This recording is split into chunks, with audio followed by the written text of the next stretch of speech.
Sisi kama wachezaji kwa ujumla tuko tayari kuelekea mchezo wetu wa kesho.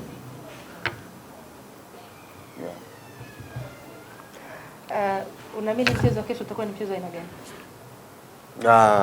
Mchezo wa kesho utakuwa mgumu kwa sababu tunajua KMC ni timu ambayo sio dhaifu, japokuwa wapo mkiani, lakini haiwezi kuja kuwa dhaifu, lakini tunaamini mchezo utakuwa mgumu. Kwa hiyo sisi kama wachezaji tumejipanga vizuri kusikiana kwa yale ambayo mwalimu ametuelekeza ili kuweza kuyafanyia kazi kuweza kupata matokeo. Shukrani sana. Nakaribisha maswali kwa Lucho. David, narejea kutoka kwenye Champions League, japo mchezo mmoja kuanzia sasa narejea kuya NBC moja kwa Champions League. Wachezaji mmeweka focus ama commitment kiasi gani kuelekea mchezo hii ya ligi ambayo inasalia ili walau muweze kurejesha taji katika miaka mingi ambayo inasalia? Asante. Sisi kama wachezaji nadhani tumekuwa tukizungumza kila siku pamoja na mwalimu.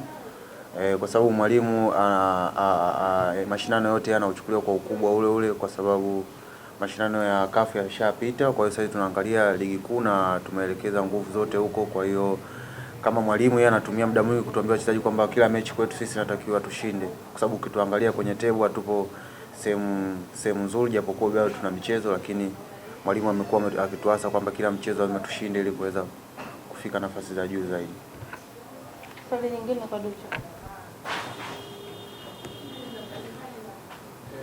David, katika yenu wachezaji wengi wanaonekana kupata majeraha mara kwa mara.